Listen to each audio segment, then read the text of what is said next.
To the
Tayo po'y manalangin. Aming Panginoon, maraming salamat po sa umagang ito, sa iyong kabutihan sa amin, sa iyong pagsama sa amin, Panginoon.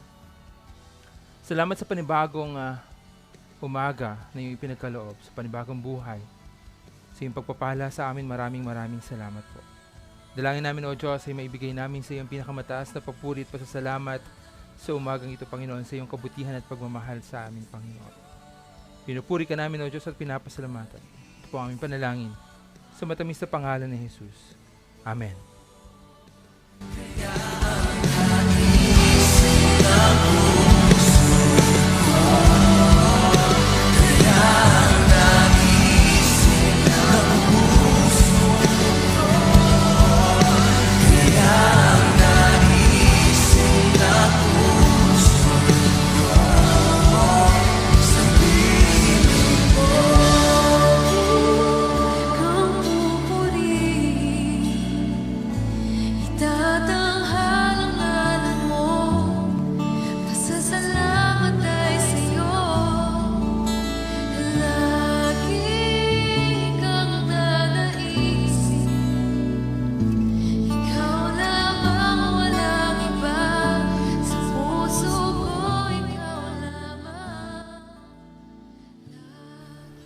Isang magandang umaga po sa inyong lahat. Welcome po sa Crossing Frontiers Christian Ministries. Ako po ang inyong pastor, Pastor Owen Villena. Maraming salamat po sa inyong pagsama ngayong araw na ito. Ay October 15, 2023. Welcome natin ang ating mga kasama sa umagang ito sa ating Facebook page, sa ating official Facebook page ng Crossing Frontiers Christian Ministries, facebook.com/cfcmph. Welcome natin si Kuya Michael Owen, dahil siya daw yung nauna. Welcome natin sila Ate Eileen de la Cruz, Kuya Severino Manlapig, Ate Doris Anislao. Welcome din natin si Kuya Gino Hombrubeno. Ganun din si Ate Ruby Kanda. Welcome po sa CFCM. Welcome din natin si Ate Marie Grace Devries. Welcome po sa CFCM, ate. Welcome din natin si Ate Marlene de la Cruz. At sa iba pa nating mga kasama sa TikTok, welcome po sa ating mga kasama sa TikTok.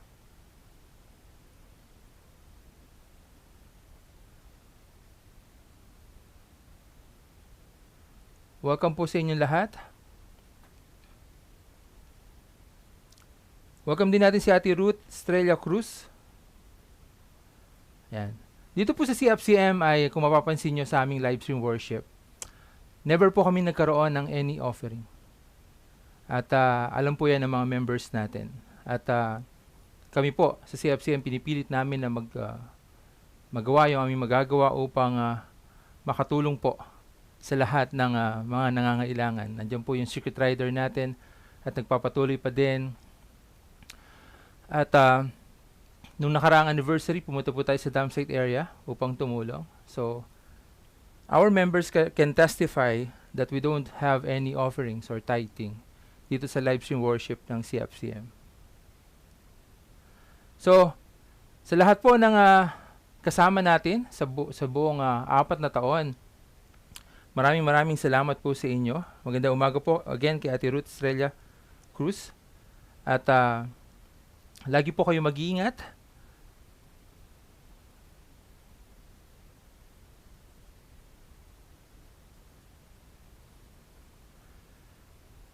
Ganun din, welcome din natin yung ating mga kasama sa ating YouTube channel. youtube.com/@cfcmph. Ayan. Ilan lamang po mga announcement. We are praying, no, na makapagsimula na tayo sa ating physical worship sa November 5 sa ating church sa San Jose, Bulacan. Kahapon po ay nandun kami. Naglinis po kami doon, no? At nabanat po muli ang buto ng inyong pastor. Kasama of course ang aking asawa, si Kuya Issei Miyake, no? Kami pong tatlo ang naglinis doon sa ating church. And we are praying that this week or next week ay makapag-prepare na tayo ng iba pang mga kailangan doon upang makapagsimula na tayo sa November 5. Sana po ay makasama namin kayo doon, 3:00 ng hapon. At kung ano man yung nandoon by November 5, let's just praise God, no? And we're still hoping na makumpleto yung ating mga kailangan upang makapagsimula na maayos. But kung hindi pa man kompleto, wala akong nakikitang kahit anong dahilan upang hindi tayo magpatuloy doon sa lugar na ibinigay sa atin ng ating Panginoon. So today, pag-uusapan natin yung reasons to rejoice, no? Basahin natin yung unang aklat ng Tesalonica, Kabanata 5, talatang 16 hanggang 18. Ito ang ating mababasa. Magalak kayong lagi, palagi kayong manalangin, at magpasalamat kayo sa Diyos sa lahat ng pagkakataon. Sapagkat ito ang kalooban ng Diyos para sa inyo, sa inyong pakikipagkaisa kay Kristo. Yan, buklatin natin ang ating mga Biblia. Nandyan po yan sa unang aklat ng mga taga-Tesalonica, Kabanata 5, talatang 16 hanggang 18. Pag-usapan natin yung reasons to rejoice. Yung mga dahilan natin na maging magalak pa rin sa anumang pagkakataon ng ating buhay. No, alam naman natin na hindi natin kayang malaman or sabihin man natin na mahulaan kung ano yung mangyayari sa atin sa bawat araw. Walang nakakaalam ng kahit sino pa man kung ano bang naghihintay sa atin sa araw ng bukas. No? Walang kahit sino pa man ang nakakaalam kung ano ang mangyayari sa atin sa araw ng bukas. And sa kahit anumang mangyayari sa atin, we are not in control. Hindi natin kayang, hindi siya parang isang pelikula na by script. Ito yung mangyayari ayon sa panulat at sa direksyon, no? Dahil sumusunod yung direktor sa kung ano ang nakasulat sa script, alam na ng mga artista yung mga susunod na mangyayari sa isang telenovela o sa isang palabas o sa isang pelikula. Hindi ito katulad ng buhay na meron tayo. Kung tayo man ay nasa maayos na kalalagayan sa mga oras na ito, hindi natin kayang sabihin na sa araw ng bukas ay magiging okay pa rin tayo. Yan ang katotohanan ng buhay. At alam naman natin sa lagi nating sinasabi that only God knows. Tanging ang ating Diyos lamang ang nakakaalam kung ano ang mangyayari sa atin sa araw ng bukas. No? And kahit naman walang assurance na magiging maayos tayo sa araw ng bukas, ang pinaka mabuti dito dahil sa pakikipagkaisa natin sa ating Panginoon, no? And whatever happens, no, sa pakikipagkaisa natin sa ating Panginoon, in whatever happens, we always have reasons to rejoice. Lagi tayong merong dahilan na magalak pa rin kahit anuman ang kahinatnan ng ating buhay sa araw ng bukas. So sa araw na ito, pag-uusapan natin ang ilang mga dahilan upang makahugot pa rin tayo ng inspirasyon, kagalakan, ngiti, no, sa kabila ng ating mga marahil mga pagsubok na kinakaharap o haharapin pa sa araw ng bukas. Number 1, in bad times, focus your eyes in the brighter side of things. Sa mga pagkakataon daw na tayo ay mayroong mga kinakaharap na mga pagsubok, ituon lamang natin ang ating mga paningin sa masigit na kagandahan ng ating mga kinakaharap o mga nangyayari. Sapagkat sa mga pagkakataon na tayo ay tinetest, ang agad nating nararamdaman ay yung frustrations, yung sadness o kalungkutan, pag-aalala. These are the things, no, feelings na meron tayo pag tayo ay dumadaan sa matinding pagsubok ng buhay. At mahirap talaga na alam mo na nandyan ka sa isang mabigat na pinagdadaanan, pero Sa araw na ito, pinapaalalahanan tayo ng ating Panginoon na meron pa rin tayong makikitang kabutihan sa mga pagsubok na meron tayo sa ating harapan. Pag tayo sinusubok, hindi nagiging malinaw ang ating pag-iisip. Pag tayo sinusubok, hindi tayo nakapag-iisip kaagad ng mga bagay upang masigit nating ma-address yung ating mga pagsubok sa buhay. Sapagkat nauunahan tayo ng takot, nauunahan tayo ng pag-aalala, nauunahan tayo ng mga bagay na nagbablock sa atin upang masigit nating makita na meron pang solusyon at meron pa tayong magagawa sa kabila ng mga pinagdadaanan natin sa ating buhay.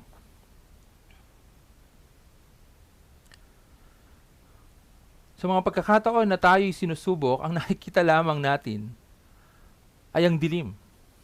Wala na tayong nakikita minsan pag-asa dahil alam natin na masyado mabigat yung ating mga problema. Wala tayong nakikitang kahit na anong liwanag ng pag-asa na maaari nating paghugutan ng lakas upang tayo ay makasurvive dun sa ating problema o sa mga pagsubok na pinagdadaanan. At dito nakakalimutan na natin na nandyan ang Diyos para sa atin.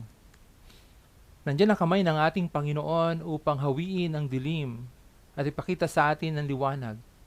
Upang sa kabila ng ating mga pinagdadaanan, makita pa rin natin na laging nandyan ang habag at pag-ibig ng Diyos na handang tumulong para sa atin. Wala tayong kahit ano paman na dapat ipangamba. Kung tayo nakipagkaisa sa ating Panginoon, nandun ang ating lubos na pagtitiwala sa Kanya. Na kahit saan pa mang pagsubok ng buhay, nandyan siya upang tumulong sa atin. Hindi naman ibig sabihin na tayo nakipagkaisa sa ating Panginoon ay hindi na natin mararanasan ang pagsubok ng buhay.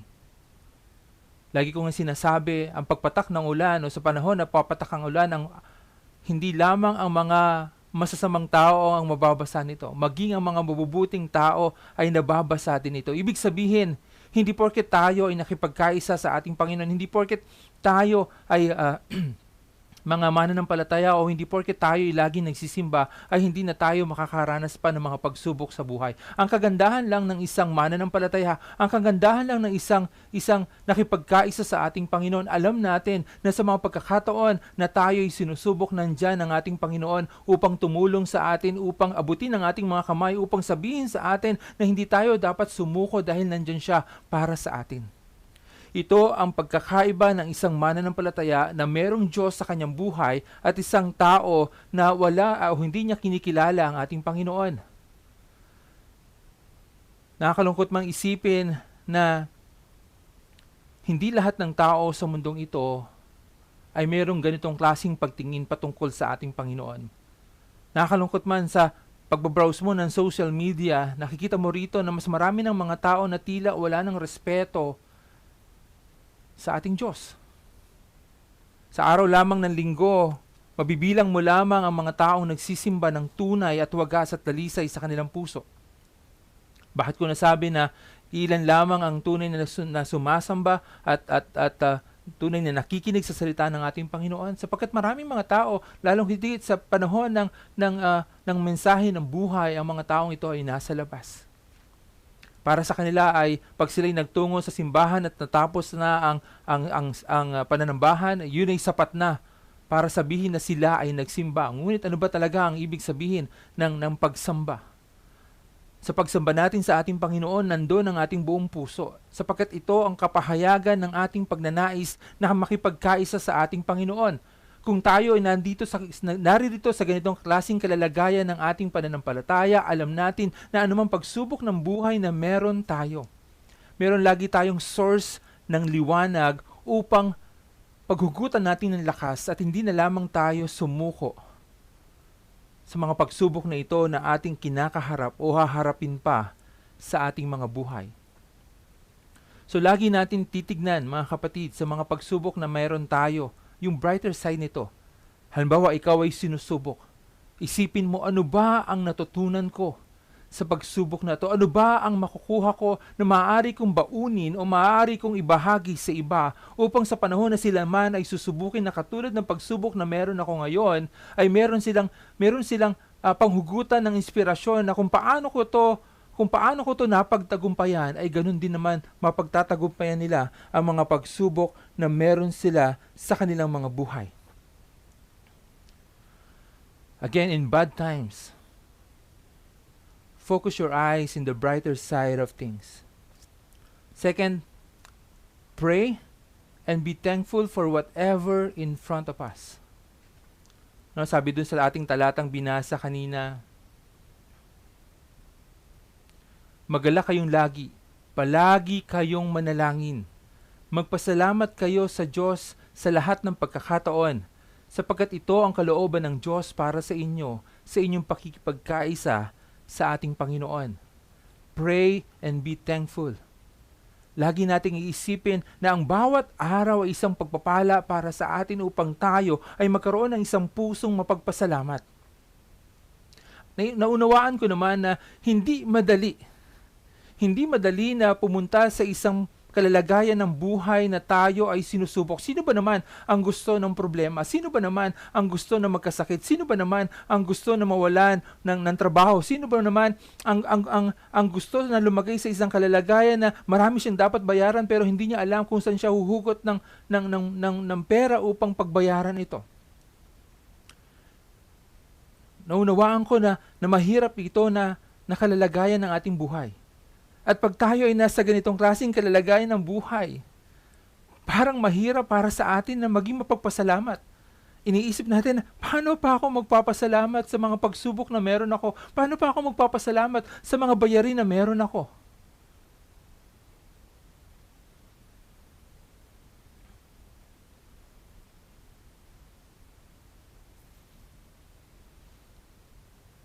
Ngunit kung babalikan natin mga kapatid, ang lahat ng mga pagsubok na meron tayo at nagkaroon tayo sa mga nagdaang mga panahon, hindi naman tayo kinalimutan ng Diyos. Hindi naman tayo pinabayaan ng ating Panginoon. Tinulungan pa rin niya tayo upang tayo makasurvive sa mga dati nating mga pagsubok na marahil noong mga panahon na yon, hindi rin natin alam kung paano tayo magkakaroon ng solusyon sa mga problema na meron tayo. Pero kung lilingunin man natin yung mga nagdaang mga panahon, maging tayo ay nasusurprise pa rin. Paano ko ba nalampasan ang mga pagsubok na yon? Kaya lagi pa rin tayo maging mapagpasalamat. Dahil alam natin na ang pagsubok na meron tayo ngayon ay panibagong pagsubok lamang na atin din mapagtatagumpayan. At ito yung positive na pagtingin at pagtanaw sa mga problema na meron tayo. Ang pagtingin dapat natin sa mga problemang meron tayo, isang problema lamang na atin ding malalampasan katulad ng mga problema na lampasan natin ng mga una pang mga panahon na ito'y dumating sa ating mga buhay. Dahil kung makikita ng Diyos ang ating pusong marunong mapagpasalamat at makikita ng ating Panginoon ang ating dalisay na paglapit sa Kanya sa mga panahon na tayo sinusubok, maging sa mga panahon na tayo pinagpala, lalo tayong kalulugdan ng ating Panginoon sapagkat nakikita ng Diyos ang ating katapatan sa Kanya na sa panahon man na tayo ay sinusubok at sa mga panahon na tayo ay masaya, lagi tayong nandun sa ating Panginoon. Sapagkat nakakalungkot mga kapatid, na mayroong mga tao na nandun lamang ang kanilang masidhing pagpupuri sa ating Panginoon, ang kanilang masidhing panalangin kung sila ay nasa mabuting kalalagayan. At sa mga panahon na sila'y sinusubok ng pagkakataon, ayaw na nilang magsimba. Minsan nagagalit sila sa ating Panginoon o nagtatampo sila sa ating Panginoon at tatanungin nila ang ating Panginoon, bakit ako pa ang kailangan subukin? Marami namang mga taong masasama dyan. Maraming mga tao na nagnanakaw, na nananakit, pumapatay. Bakit ako pa na isang mabuting tao ang sinusubok? Marahil ito ang mga katanungan na meron tayo sa ating mga puso't isipan. At mamaya sa point number 3, mauunawaan natin na hindi intensyon ng ating Diyos na tayo ay saktan sa mga pagsubok na meron tayo.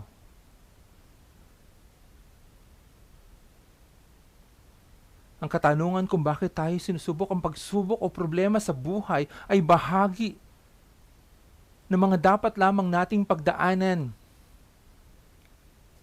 sa buhay na ito.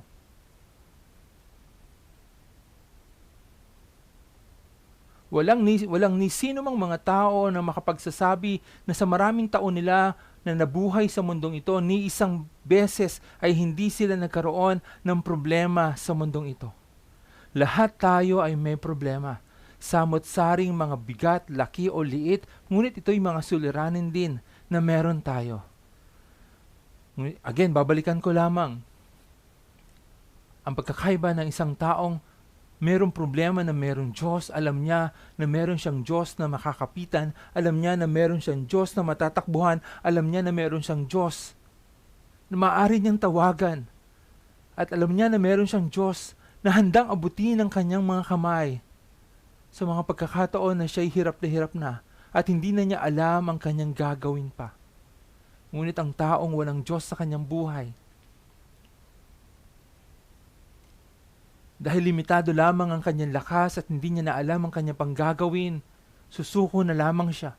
Isusurrender na lamang niya ang meron siya, sapagkat wala na siyang makapitan at hindi na niya alam kung ano pa ang kanyang panggagawin. Yan ang kaibahan ng isang tao na merong Panginoon at wala. So tayo bilang mga Kristiyano o mananampalataya, o marahil may nanonood sa atin na hindi niya pahalubusang kilala ang ating Panginoon, subukan natin makipagkaisa sa Kanya. Ibigay ang buo nating pagtitiwala sa ating Panginoon, kaya upang sa mga panahon na tayo'y susubukin ng pagkakataon, we can always pray, communicate with God, and be thankful.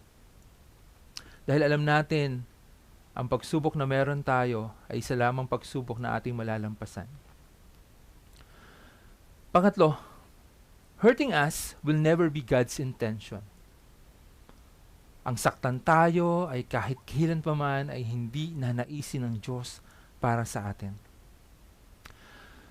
Ako po nakatira sa Santa Ana, Bulacan. At doon, bata pa lamang ako ay lagi ko itong kinukwento. Mayroong isang tricycle na nagdadaan na ang nakalagay doon ay ang problema mo ngayon ay kagagawan mo kahapon. Again, nakalagay doon ay ang problema mo ngayon ay kagagawan mo kahapon. Sa kahit ano pa mang may problema tayo, lagi tayong mayroong participation dito. Katulad lang ito ng isang insurance sa kotse. Pag ang ikaw ay naka-insured at ikaw ay halimbawa ay nagasgasan or nabangga or kung ano man yung nangyari sa'yo, nabagsakan ng puno ang iyong sasakyan, para ito ay sagutin ng insurance, meron itong tinatawag na participation o bahagi na kailangan mong sagutin. Sa ating buhay, mga kapatid, marahil lahat tayo ay mag-a-agree na minsan yung mga problema na meron tayo ay bahagi lamang ng mga maling desisyon na ginawa natin sa ating mga buhay. Amen? Meron tayong mga desisyon na hindi natin pinanalangin, hindi natin inilapit sa ating Panginoon, hindi natin hiningi ang kanyang karunungan. Basta na lamang tayo nagdesisyon o marahil hindi man lang natin kinausap ang ating mga kaibigan na kung magiging tama ba yung ating mga desisyon.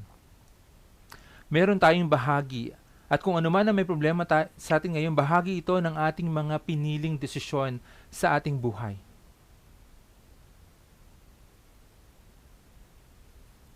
At never na naisin ng Diyos na tayo'y saktan. Kaya kung tinatanong natin ang ating mga sarili, tinatanong natin ang ating Panginoon, Lord, bakit ko ba nararanasan ito? At ipapaalala ko lamang sa inyo that God gave us this freedom to choose to decide for our own self. Binigyan tayo ng kalayaan ng ating Panginoon upang magdesisyon. At kung ang yung problema na meron ngayon ay bahagi ng yung mga naging desisyon sa buhay, hindi siguro natin dapat tanungin ang ating Panginoon kung bakit natin ito nararanasan. Marahil ang masigit natin dapat gawin ay humingi pa rin ng tulong sa ating Panginoon sapagkat sa kabila ng ating mga nararanasan, naniniwala ako na nandyan pa rin ang Diyos upang tulungan tayo sa kabila ng mga maling desisyon natin sa ating mga buhay. So kung bakit ko nasabi na hindi intensyon na tayo saktan dahil sa mga problema na meron tayo, balikan natin yung John 3:16 na sobrang alam na marami sa atin, sapagkat gayon na lamang ang pag-ibig ng Diyos sa sangkatauhan, kaya't ibinigay niya ang kaisa-isa niyang bugtong na anak, upang ang sino mang sumampalataya sa Kanya ay hindi mapahamak, kundi magkaroon ng buhay na walang hanggan. So paano nating iisipin ang mga pagsubok na ito ibinigay sa atin ng ating Panginoon upang tayo'y parusahan o saktan? Gayong sa kabila ng ating mga nagawang pagkakasala, ibinigay pa rin sa atin ng ating Panginoon ang Kanyang buhay upang tayo'y magkaroon ng kaligtasan. Never na naisin ng Diyos na tayo'y saktan. But God gave us this freedom for us to decide, for us to choose dun sa mga bagay na meron tayo.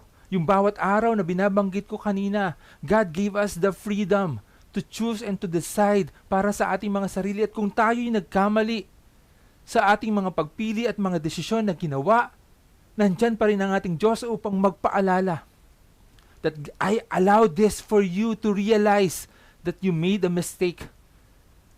Marahil ito yung dapat nating maging pagtingin na inalaw ito, pinayagan ito ng ating Panginoon na ating maranasan upang ma-realize natin na nagkamali tayo ng desisyon sa ating buhay.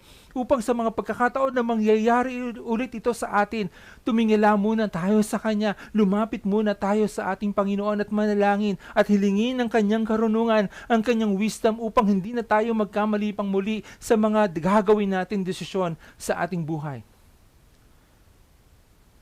Hindi gusto ng ating Panginoon na tayo'y saktan. Ngunit marahil nais ng ating Panginoon na tayo ay matuto sa mga maling desisyon na nagawa natin sa ating mga buhay.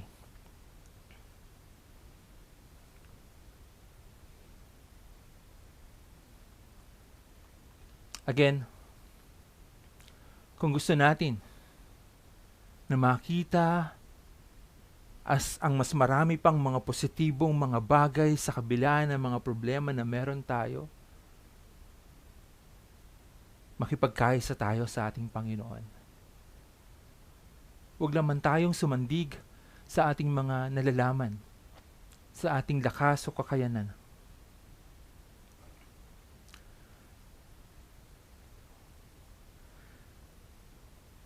Dahil alam naman natin na kulang ang ating lakas upang isipin o gawin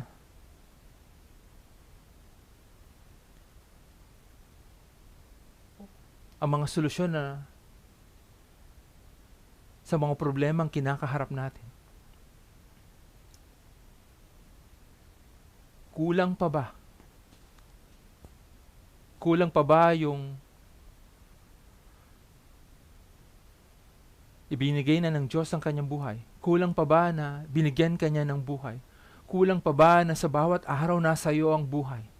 Kulang pa ba na nandyan ang pamilya mo na ibinigay sa iyo ng ating Panginoon? Kulang pa ba na binigyan kanya ng pagpapala upang ikaw ay magkaroon ng trabaho? Kulang pa ba na ikaw ay merong malusog na pangangatawan upang ikaw ay magdesisyon na makipagkaisa sa ating Panginoon? Bilang mananampalataya, we have always reasons to rejoice. Sa kabila ng mga problema na meron tayo, lagi tayong merong dahilan sapagkat ganyan ang dapat na maging pagtingin ng isang tao na mananampalataya sa ating Panginoon. Dahil meron tayong Diyos na maaari nating paghugutan ng higit na lakas sa mga panahon na tayo'y sinusubok. Laging dapat ay meron tayong positibong pagtingin dahil ito ang dulot ng pananampalataya para sa atin. Ang pananampalatayang hindi kayang explain ng kahit na sino mang tao o siyensya. Tayo lang mismo sa ating mga sarili ang makapagpapahayag ng tunay at wagas na pananampalataya sa ating Panginoon. At alam din naman natin na sa pamamagitan ng ating mga pananampalataya, dadaloy dito sa atin ang habag ng Diyos para sa atin upang sa mga panahon na hindi na natin kaya, tayo abutin ng ating Panginoon. Ito'y dahil sa ating pananampalataya. Kaya kung ikaw ay walang pananampalataya, kung ikaw ay lagi lamang nakapagtanong, mayroon ba talagang Diyos? Lagi mo na lang kino-question yung kapangyarihan ng ating Panginoon. Paano makapangyayari sa iyo?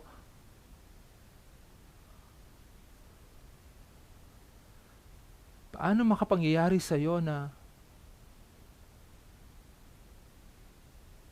abutin ang kamay ng Diyos kung hindi ka naniniwala sa Kanya? Ngunit sa maraming pangyayari sa iyong buhay, hindi mo kayang ipaliwanag kung bakit ka nandirito, kung bakit kompleto ang bahagi ng iyong katawan, kung bakit sobrang ganda ng pagkakadesign sa iyo ng ating Panginoon. Nakakalungkot isipin, mga kapatid, na marahil sumusobra na ang talino ng mga tao at iniisip nila na kaya nilang maunawaan na ang lahat ng nangyayaring ito ay walang bahagi ng ating Panginoon. Mali. Dahil maging ang mga sikat ng mga scientists ay nagpatotoo sa katotohanan na meron tayong Panginoon. So again, manampalataya tayo sa Kanya upang sa mga pagkakataon na tayo sinusubok, we always have reasons to rejoice. Alam niyo po yun, nakangiti ka pa rin sa kabila ng mga problema na meron ka. Alam mo yung kahit ikaw ay merong karamdaman, nakangiti ka pa rin dahil alam mo nakatingin pa rin sa iyo ang ating Panginoon.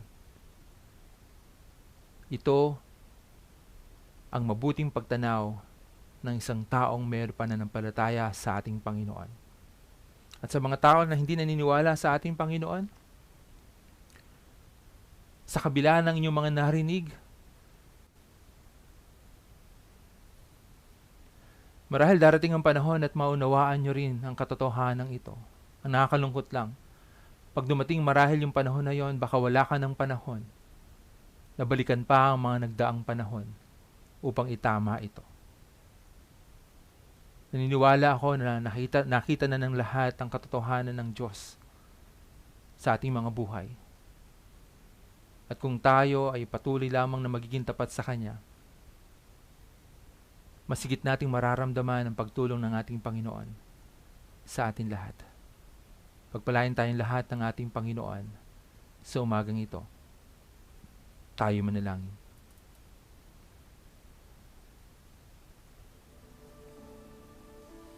Dakila ka, O Diyos, dakila ka.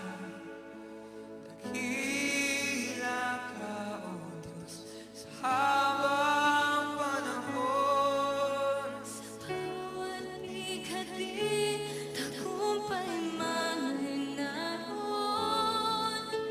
Daluyan ang pag-asa kung kailan ay hinahon. Pag-ibig mo'y lang sa amin noon hanggang ngayon.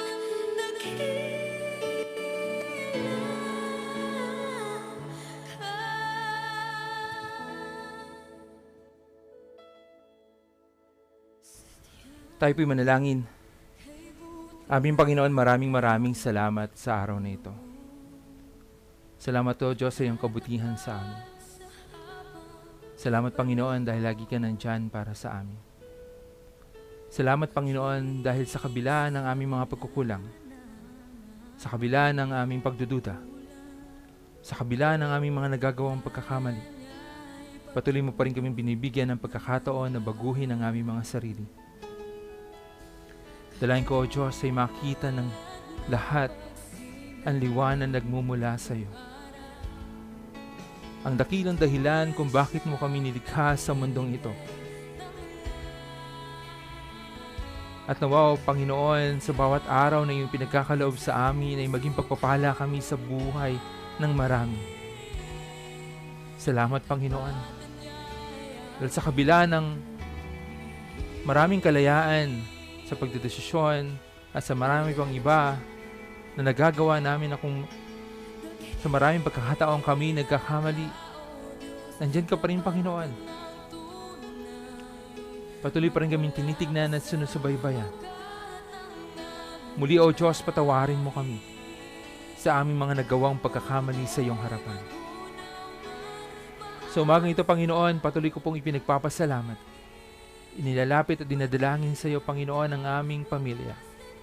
Salamat, Panginoon, sa iyong patuloy na pag-iingat at paggabay sa aming mga anak na sila John Aisen, Isimeyak at Michael Owen. Salamat sa mabuti nilang kalusugan, kalakasan at kagalingan. Sa kanilang mabuting kinabukasan na iyong pinaghanda para sa kanila. Salamat din, O Diyos, sa inyong kabutihan at pagpapala ng mabuting kalusugan sa aming mami, sa aking asawa. Salamat, Panginoon, sa kanyang patuloy na pag-iingat at pag-aaruga sa amin. Gayon din po, Panginoon, sa inyong lingkod. Sa mga pagpapala na amin natanggap at tatanggapin pa, maraming salamat po. Higit sa lahat ng mga ito, Panginoon, patuloy mo kaming bigyan ng mabuting kalusugan na aming magagamit, Panginoon, sa bawat araw. Hinihiling ko rin po, Panginoon, na kayo ang patuloy na mag-ingat at magpala sa aming mga magulang. Patuloy niyo silang bigyan ng lakas, kagalingan, kalakasan at palawigin pa, Panginoon, ang kanilang mga buhay.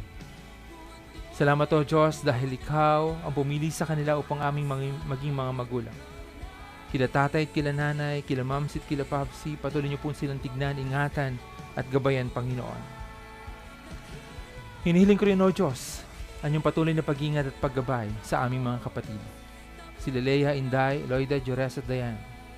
Sa kanilang mga anak at buong pamilya, kayo po ang patuloy na mag-ingat at magpala sa kanila, Panginoon. Kayo ang patuloy na gumabay sa kanila at magbigay ng mabuting kalusugan at pagpapala na kanilang kailangan, Panginoon, sa araw-araw. Kasama sa aming mga panalangin, O Diyos, ang aming mga kamag-anak dito sa Pilipinas, maging sa ibang bansa. Kayo din po, Panginoon, ang patuloy na tumingin at mag-ingat aming Panginoon sa lahat ng aming mga kasama sa Crossing Frontiers Christian Ministries. Patuloy niyo pong pagpalain at ingatan, Panginoon, si Ate Eileen de la Cruz, ang kanyang anak na si Sanji, ang kanyang mga magulang, ang kanilang mga pangangailangan at higit sa lahat, bigyan sila, O Diyos, ng mabuting kalusugan at kagalingan sa anumang kanilang nararamdaman. Patuloy niyo mong pag-ingatan at tignan ng Panginoon si Kuya Severino Manlabig. Patuloy niyo pong ingatan, Panginoon, ang kanyang buong pamilya, ang kanyang mga mahal sa buhay, ang kanyang mga panalangin. Maraming salamat, Panginoon, sa iyong mga pagpapala sa kanya at sa kanyang mga mahal sa buhay. Pinapanalangin ko rin po, nilalapit sa iyo, O Diyos, si Ate Dory Sanislao at ang kanyang mga mahal sa buhay, ang kanyang asawa, ang kanyang mga anak, kanyang mga apo, na sila Isabel, Oli, Kayla at Luke. Pinin po kay Kuya Ariel Harapa at kay Nanay Yoli Harapa. Kayo po, Panginoon, ang patuloy na tumingin sa kanilang buong pamilya, sa kanilang kalusugan, kalakasan. Patuloy niyo po silang pag-ingatan. Ibalik niyo rin po, O Diyos, ang lakas at mabuting kalusugan kay Ate Dory Sanislao. Maraming salamat din, Panginoon, sa inyong patuloy at pag-iingat sa buhay at kalakasan ni Kuya Gino Humberbeno.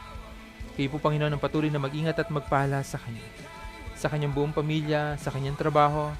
Patuloy niyo po silang ingatan, Panginoon, at patuloy na gabayan sa araw-araw. Ipinapanalangin ko rin po, Panginoon, sa inyong harapan si Ate Ruby Kanda at ang kanyang mga mahal sa buhay. Patuloy niyo po siyang ingatan, patuloy na gabayan at patuloy na pagpalain namin, Panginoon. Maraming salamat sa kanyang panahon na nakasama namin siya, Panginoon, sa araw na ito. Pinapanalangin ko rin po, O Diyos, na nilalapit sa iyo si Ate Marie Grace De Vries. Ingatan niyo po siya, patuloy na gabayan at pagpalain, Panginoon.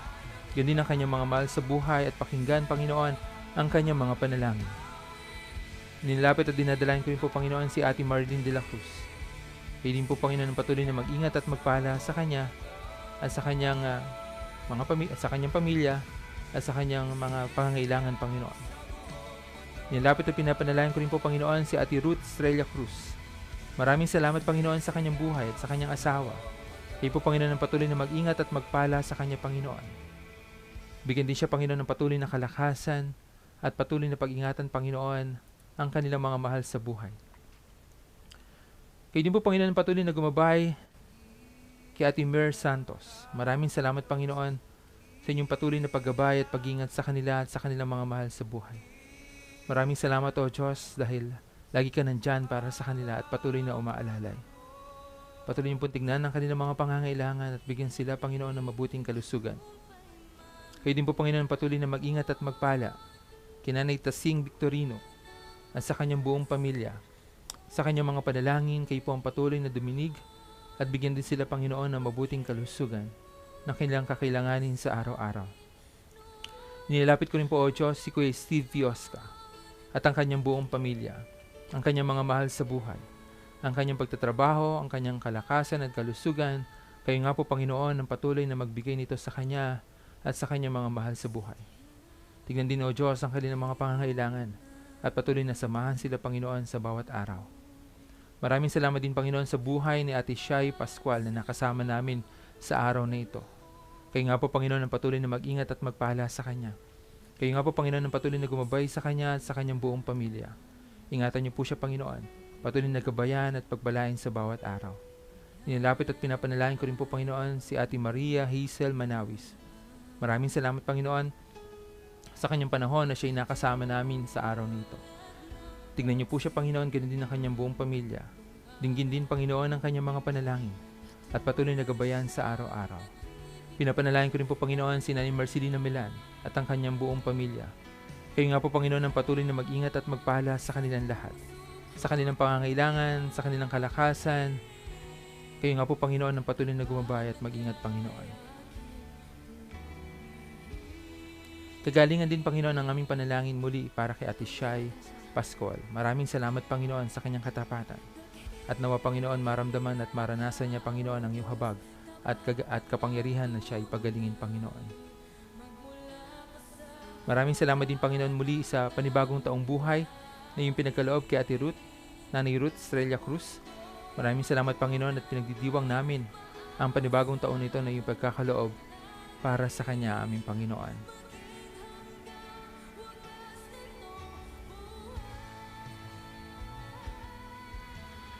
Kalakip ng aming mga panalangin, aming Diyos, ang inyong patuloy na pag-ingat at pagpapala at paggabay, Panginoon, para kay Ate Dorothy Pelayo. Dalayan ko, Panginoon, kayo po ang patuloy na mag-ingat sa kanya at sa kanyang baby, sa kanyang sinapupunan. Kayo nga po, Panginoon, ang patuloy na gumabay sa kanya, bigyan siya ng kalakasan, ganun ng kanyang asawa, si Kuya Jeff, at ang kanyang mga mahal sa buhay. Maraming salamat, O Diyos, sa iyong patuloy na pag-ingat sa kanya at sa sanggol na nasa kanyang sinapupunan. Inilapit at pinapanalangin ko rin po at pinagpapasalamat at panibagong taong buhay na iyong pinagkaloob para kay Ate Saya Agdepa. Maraming salamat, Panginoon, sa iyong katapatan sa kanyang buhay, sa iyong pag-iingat sa kanyang pagtatrabaho. At kagalingan, Panginoon, para sa kanyang anak na si Isabel. Dalayan ko, Panginoon, bigyan niyo po siya, Panginoon, at sila ng mabuting kalusugan. Gayon din ang kanyang asawa na nasa India. Gayon din si Baby Oli, Panginoon. Maraming salamat, Panginoon, sa iyong katapatan sa kanila. At sa kanilang mga pangangailangan, Panginoon, patuloy niyo rin po sila, Panginoon, bigyan nito, Panginoon, para sa kanila. Pinapanalangin ko rin po, Panginoon, at nilalapit sa iyo, O Diyos, ang buong pamilya. O pamilya ni Cindy Chen, Judy Lim, Hazel Menon, Beth Selim, Anita Lo, Eddie Lim, at ang kanilang mga mahal sa buhay. Kila Mayho, Liana, Sia, at Cathy. Kayo nga po, Panginoon, ang patuloy na mag-ingat sa kanila. Patuloy na tignan ang kanilang kalakasan at kalusugan, Panginoon.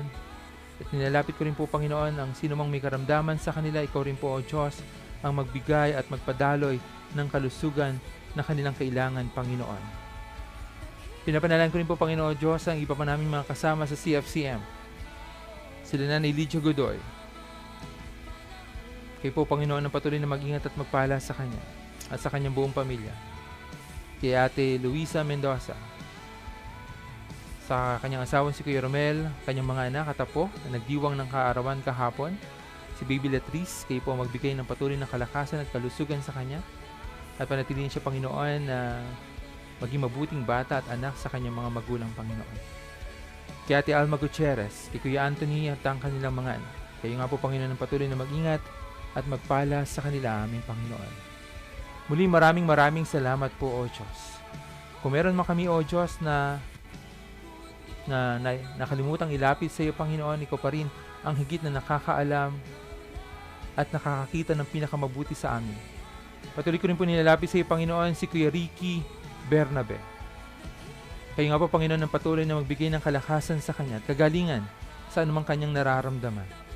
Maraming salamat, Panginoon, sa kanyang buhay. At patuloy niyo pong pag-iingat sa kanya at sa kanyang mga mahal sa buhay. Gabayan niyo siya, Panginoon, at tulungan din, Panginoon, sa kanyang mga pangangailangan. Muli, maraming salamat, Panginoon, sa kanyang buhay at sa patuloy niyang paglapit sa iyo, aming Panginoon. Palakasin niyo nga ang kanyang pananampalataya, ang kanyang puso, Panginoon, ay makipagkaisa sa iyo, O Diyos, na tunay na aming Panginoon, aming Diyos. Muli, Panginoon, maraming salamat po. Ikaw ang pinakadakila sa lahat. Patawarin niyo po kami. Kung sa kabila ng iyong mga ginagawa para sa amin, nakukuha pa rin namin, Panginoon, nakalimutan ng iyong kadakilaan para sa amin. Pinupuri ka namin, Panginoon, at pinapasalamatan. Dahil ikaw ang tunay na Diyos at takila kilan pa man sa aming buhay mula noon, magpahanggang sa ngayon. Ito po ang aming panalangin. Sa matamis na pangalan ni Jesus. Amen.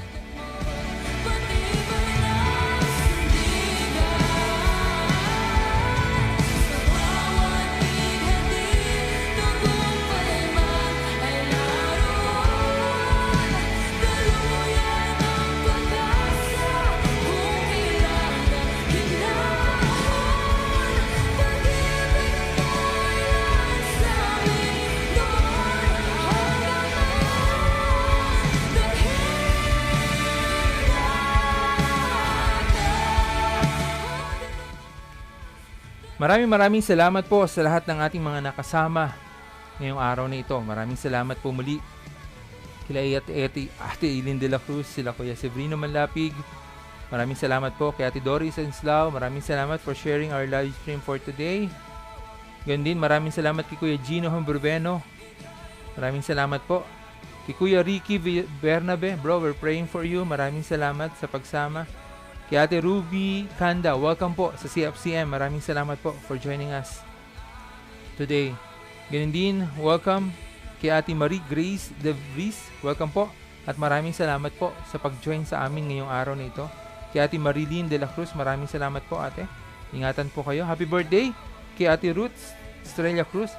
Nay, happy birthday sa iyo. At bigyan pa kayo ng kalakasan ng ating Panginoon. Ganun din ang iyong asawa at mga mahal sa buhay. Welcome din kay Ate Mare Santos.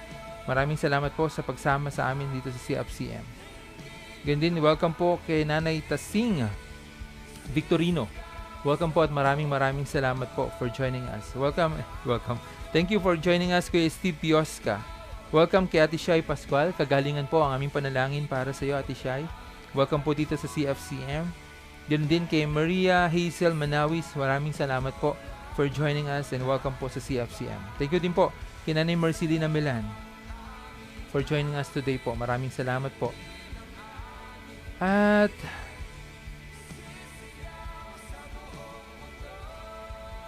pakibati din si Kuya Ronald de la Cruz de Guzman. Hello po kay Kuya Ronald de Guzman. Maraming salamat po and God bless you po from Nanay Marcelina Milan at sa amin po sa CFCM po. You can follow us sa aming official website www.cfcm.church. Ganun din sa aming paki-like ang aming and share aming Facebook page, facebook.com/cfcmph. Ang aking Facebook page, facebook.com/PastorOwenPH. Ang aking TikTok, Pastor Owen PH. At ganun din ang aming live stream na ito ay recorded. So mamaya po ay maaari nyo pong balikan ito sa aming Facebook. Ganun din po sa aming website po. Muli, sa November 5, sana makasama namin kayo sa aming physical worship. At I'm hoping and praying na nakabanding namin kayo, makasama namin kayo in physical form to pray for you. Maipanalangin ko po kayo. Ma-enjoy natin yung fellowship natin together. 3:00 po ito ng hapon at pagkatapos nito meron tayong parang coffee and tea fellowship, no? At samahan niyo po muli kami sa susunod na linggo. Naka-livestream pa rin po tayo. At magkita-kita po muli tayo. Maraming salamat po again for joining us today. Kanina, na-share ko lang na dito sa CFCM livestream worship, wala po kaming offering kasi sa TikTok, sabi doon ay ang CFCM daw ay kumukuha ng pera sa members. Hindi po yan totoo. Alam po yan ng mga kasama namin na ang CFCM po ang tumutulong sa mga nangangailangan. And minsan talaga may mga tao na hinusga nila ang lahat ng relihiyon na parang lahat ng relihiyon ay ganun ang ginagawa. Hindi ko naman po sila masisisi dahil merong mga relihiyon naman talaga na ganun. Pero katulad ng ginawa ng mga alagad ng ating Panginoon, ng ating Diyos ay umakyat sa langit, sila naman talaga yung nagtulong-tulong upang maitaguyod ang ministeryo na iniwan ng ating Panginoong Hesus nung siya'y nagtungo na sa kaharian ng ating Panginoon. But it doesn't mean na ang mga pagtutulong-tulong na ito ay ginagamit sa masamang paraan. Ito yung nakakalungkot, mga kapatid, na dahil may mga relihiyon na ganito ang ginagawa, iniisip ng ilan na ang lahat ng relihiyon ay ganito ang ginagawa. Ngunit, sana ito'y mabago na kaisipan. At kung sasamahan nyo lang po ang CFCM sa journey nito, mas makikilala nyo po kami na ang gusto lamang namin ay abutin ang mga tao, tumulong sa mga tao, at magturo sa mga tao. To reach, to teach, and to help. Maraming salamat po sa inyong lahat. Ako po ang inyong pastor, Pastor Owen Villena. Magkita-kita po tayo sa susunod na linggo. God bless us all. Sa Diyos po ang papuri. Maraming salamat po muli sa inyong lahat. Paalam po muna ngayon. Sa ngayon, mga kapatid.